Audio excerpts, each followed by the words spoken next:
Welcome back. When you have a cold and your sinuses are giving you pain, it is hard to breathe and function like normal. You might even put your head down. I felt like I need to look at that guy like that. Yeah. And then for people with chronic sinus pain, though, they often learn to live with it because they're scared of surgery, which is oftentimes what they're faced with. Definitely, though. Now, though, there is a new alternative, and Dr. Madan Kandula is with the Advanced Ear, Nose, and Throat Specialist. Welcome back to the show. Thank you. Thank you. This treatment, we understand, is called FinESS. Correct. What exactly is it? How does it work? Well, basically, the goal of any sinus surgery is to try to get the sinus openings open. So when somebody's got trouble with their sinuses, what's happening is the openings out of those sinuses are narrowed. And so all we're trying to do is get things open. What FinESS is a new way, a new approach of addressing the problem without creating too much collateral damage. And so it's a whole new way of thinking about things, which is nice. Where instead of going through the nose, we're going up actually under the lip, which sounds kind of strange, but what that allows us to do is allows patients to be awake during the procedure and still be comfortable, and lets us get to where we need to be and get it done. Okay. And this means then that there's less pain and also less bleeding than traditional surgery? Exactly. We're not removing any tissue. We're not, sort of doing any permanent damage per se. All we're doing is we're going in. We're using a balloon that's similar to a balloon we've talked about in the past as far as balloon sinuplasty goes, but instead of going through the nose, we actually go through the sinus and then inflate the balloon up in the opening. So we're just expanding the natural openings without removing any tissue.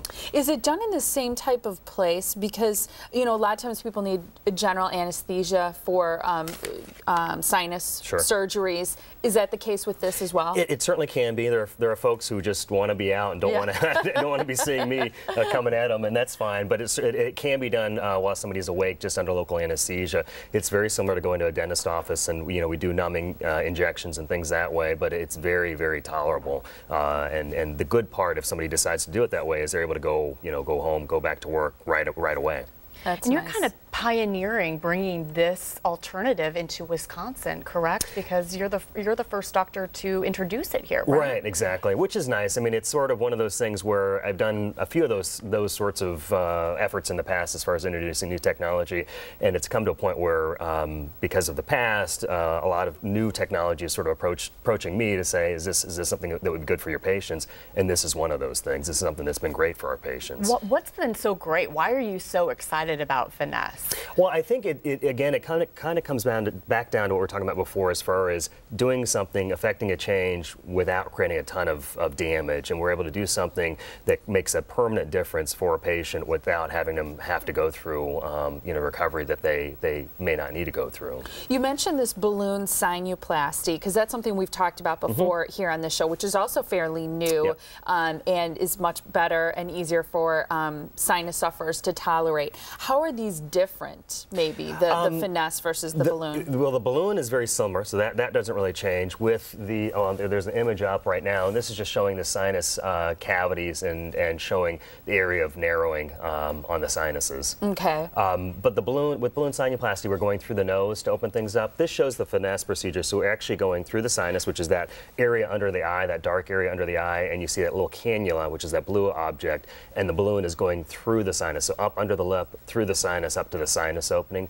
whereas with balloon sinuplasty, we're going through the nose to introduce the same thing. And so it's more the point of entry that's much different. Exactly. And with the nose, the tissue in the nose is very sensitive, obviously, and with this, the tissue that we're going through is again, very similar to what happens when you go to a dentist's office, so it's not as sensitive, and it's very easy to numb that area up. Does it last, too, once you do this procedure? Yeah, absolutely. So when we're doing it, and everybody thinks of balloons as flimsy little objects, with these balloons, these are the same balloons that are used in angioplasty, and they permanently expand tissue, and in this case, it's permanently expanding a bony opening out of the sinuses. Okay. Are you training other doctors how to do these new and advanced technological procedures? Yeah, I am, and that's something that gives me pride in as well. I mean, it's something that it's new, conceptual, even just balloons in general, and just doing things in a different way, obviously, is new, and so. And it's great for our state too, to have more doctors who know how to do the latest. Absolutely.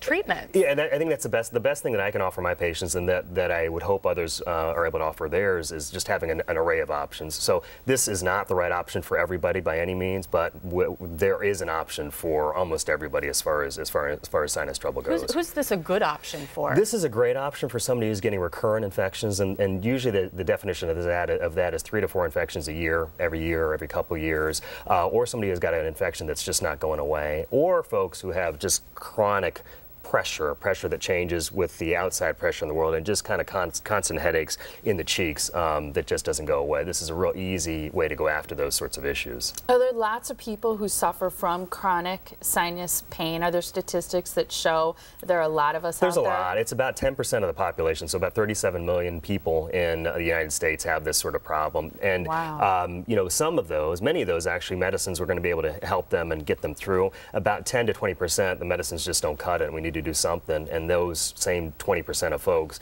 a lot of those folks are just not real thrilled with the options we had up till now. Mm-hmm. Yeah. How can people go about getting more information about FinESS and everything that we've been talking about today here on the show? Probably the best thing is just to visit our website. We've got a lot of information on not just FinESS, but just sinus problems and other ENT problems in general, as well as links to the company's website that actually manufactures the device.